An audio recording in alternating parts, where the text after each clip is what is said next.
Hey guys, welcome back to my channel. So guys, मेरे पास बहुत सारी क्वेरीज आती हैं। बहुत लोग मुझसे पूछते रहते हैं कि रशिया में कौन सी बेस्ट यूनिवर्सिटीज़ है या फिर कैसे यूनिवर्सिटी सेलेक्ट करें। सो गाइस, इस वीडियो में मैं आपको सारी चीज़ें बताऊंगी कि आप कैसे एक अच्छी यूनिवर्सिटी सेलेक्ट कर सकते हैं, क्या क्या क्राइटेरिया होना चाहिए, क्या क्या पॉइंट्स आपके दिमाग में होने चाहिए जिसको ध्यान में रख के आपको यूनिवर्सिटी सेलेक्ट करनी चाहिए। सो गाइस, इस वीडियो को प्लीज़ एंड तक देखिएगा, क्योंकि अगर आप कोई भी पॉइंट मिस करते हैं तो हो सकता है कि आपको एक गलत डिसीजन ले लो और उसके कारण आपको आगे चल के बहुत प्रॉब्लम भी हो सकती है। सो इसलिए इस वीडियो को प्लीज़ एंड तक देखेगा। And guys, please do not forget to subscribe my channel and also do not forget to hit the bell icon below to get all the notifications of my channel. So now without wasting any time, let's get started. So guys, सबसे पहले point आता है कि make a list of universities. So उसको भी करने से पहले मैं आपको ये बोलूँगी कि आप एक बार एनएमसी के जो गज़ट आए हैं, आप उसको प्लीज़ एक बार रीड कर लो। उसमें जितने भी रूल्स एंड रेगुलेशंस है, जो भी क्राइटेरिया है जो कि फॉरेन मेडिकल ग्रेजुएट्स के लिए बनाए गए हैं, आप उसे प्लीज़ एक बार रीड कीजिए। तो आपको एटलीस्ट सारी चीज़ें समझ आ जाएंगी कि क्या क्या रूल्स रेगुलेशंस है, आपको पता होने चाहिए क्या क्या क्राइटेरिया है जिसको आपको ध्यान में रख के यूनिवर्सिटी सेलेक्ट करनी है। तो आप प्लीज़ एक बार उसको पढ़ लीजिएगा।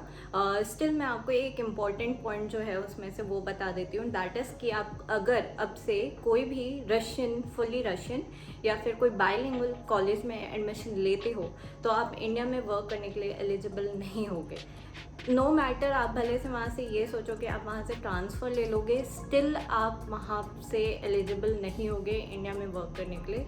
सो आपको अब ये सोच के जब भी आप लिस्ट बनाओगे तो आपको ये सोच के बस बनाना है लिस्ट कि जो भी यूनिवर्सिटीज़ आप सेलेक्ट करें वो फुल्ली इंग्लिश ही होनी चाहिए। अगर वो बायलिंगुअल या रशियन यूनिवर्सिटीज़ होती हैं तो आपको बाद में बहुत प्रॉब्लम फेस करनी पड़ सकती है, आप एलिजिबल ही नहीं रह जाओगे। सो ये चीज़ें आपको पहली सबसे इम्पॉर्टेंट है जो ध्यान में रखना है। सो गाइज, मोस्टली जो मॉस्को में जितनी भी यूनिवर्सिटीज़ है मोस्टली जो है वो फुल्ली इंग्लिश ही है। तो मॉस्को में अगर आप देख रहे हो तो फुल्ली इंग्लिश ही होती है लगभग। और अब अगर बात करें कि लिस्ट कैसे बनाई जाए, तो उसके लिए आप डिफरेंट स्टूडेंट से बात कर सकते हो और उनके जो भी एक्सपीरियंस है उनकी यूनिवर्सिटी के बारे में आप खुद उनसे पूछ सकते हो। उनके रिकमेंडेशन ले सकते हो कि वो क्या रिकमेंड कर रहे हो, और कोई यूनिवर्सिटी वो रिकमेंड कर रहे हो तो आप वो उनसे पूछ सकते हो। और ऐसे करके आप 4 से 5 यूनिवर्सिटीज़ की लिस्ट बनाओ। अगर आपको कोई नहीं मिल रहा तो आप मेरे पास आके पूछ सकते हो। I am always there to help you. तो आप मुझे इंस्टा में डीएम कर सकते हो या फिर कमेंट कर सकते हो, मैं आपको बिल्कुल हेल्प करूँगी।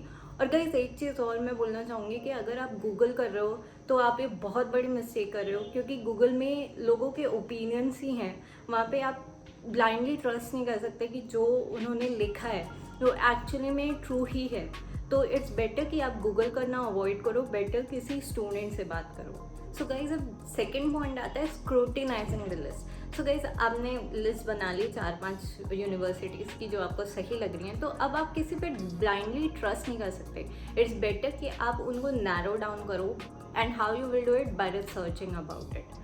सो गाइस, अब मैटर ये आता है कि आपको रिसर्च कैसे करना है। उसके लिए मैं आपको कुछ चीज़ें बता देती हूँ, आप उसके बेसिस पे अपना रिसर्च करो। सबसे पहली चीज़ आपको ये देखनी है कि वो जो यूनिवर्सिटी जो आपने लिस्ट की है वो कितनी पुरानी है। दूसरी चीज़ आपको ये देखनी है कि जो भी यूनिवर्सिटी आपने लिस्ट की है वो फुल्ली इंग्लिश है या बाइलिंगुअल है या फुल्ली रशियन है। और ये ध्यान रखिएगा कि आपको फुल्ली इंग्लिश में ही ज़्यादा इम्पॉर्टेंस देनी है। अगर आप बाइलिंगुअल या फुल्ली रशियन में चाहते हो तो आप यहाँ पे वर्क करने के लिए एलिजिबल नहीं रह जाओगे, इंडिया में आप वर्क नहीं कर पाओगे। तो ये चीज़ को ध्यान रखिएगा। थर्ड चीज़, आप उसका वर्ल्ड रैंकिंग देखिए, उन सारी यूनिवर्सिटीज़ की क्या क्या वर्ल्ड रैंकिंग है। फिर फोर्थ पॉइंट आप ये देखें कि जो भी यूनिवर्सिटीज़ आपने सेलेक्ट की हैं उसमें अभी तक कितने बैचेस जा चुके हैं इंडियन स्टूडेंट्स के। पहला बैच गया है या फिर वहाँ पे बहुत सालों से बहुत ज़्यादा बैचेस जा चुके हैं इंडियन स्टूडेंट्स के, आप ये फिर देखिए। फिर उसके बाद आप उनका MCI पासिंग रेशियो देखिए कि कैसा उनका आज तक का पासिंग रेशियो रहा है। फिर उसके बाद आप ये देखिए कि वो यूनिवर्सिटी है वो कहाँ सर्टिफाइड है, लाइक WHO हो गया, यूनेस्को हो गया, फेमर हो गया, ECFMG हो गया, MCI हो गया। ये सारी चीज़ों में उनका सर्टिफिकेशन है या नहीं है, वो सारी चीज़ें आप पता लगाइए। एंड देन आप उनका देखिए कि उनमें स्पेशलिटी क्या है। वो जो यूनिवर्सिटीज़ जो आप देख रहे हो उनमें क्या ऐसा डिफरेंट है, क्या ऐसी स्पेशलिटी है बाकी यूनिवर्सिटीज़ से, आप ये चीज़ें देखो। और फिर उसके बाद आप ये देखो कि उनकी एजुकेशन क्वालिटी कैसी है, मतलब आज तक जो भी जैसा भी वो पढ़ा रहे हैं वो अच्छा पढ़ा रहे हैं, वहाँ लेवल ऑफ एजुकेशन जो हो रहा है वो अच्छा है या बुरा, ये आप देखो। So after doing these things आपके पास जो लिस्ट बची है आप उसमें फिर फाइनल अपना बजट देखो कि कौन सी यूनिवर्सिटीज़ आपके बजट के अंदर आ रही हैं, कौन सी बाहर जा रही हैं। तो आप ये सब चीज़ों को देखो and that's all you have to do. फिर उसके बाद आपके पास जो भी यूनिवर्सिटीज़ बचती हैं, मान लीजिए अगर 2 यूनिवर्सिटीज़ भी बचती है सो दैट्स गुड। आप दोनों में से किसी में भी जाओ, उतना कोई डिफरेंस नहीं होगा फिर तो आपके लिए, तो it will be okay. So that's it for today guys, that's all you need to know कि आप कैसे यूनिवर्सिटी सेलेक्ट कर सकते हो, कैसे बेस्ट यूनिवर्सिटी में आप रशिया में जा सकते हो। सो that's it and I hope you like this video. और अगर आपको कोई भी प्रॉब्लम हो, कोई भी चीज़ पूछनी हो, तो I am always there to help you out. You can DM me in Insta or you can comment down below, and please do not forget to like, share and subscribe my channel, and also do not forget to hit the bell icon below to get all the notifications of my channel. So that's it, see you in my next video, bye bye.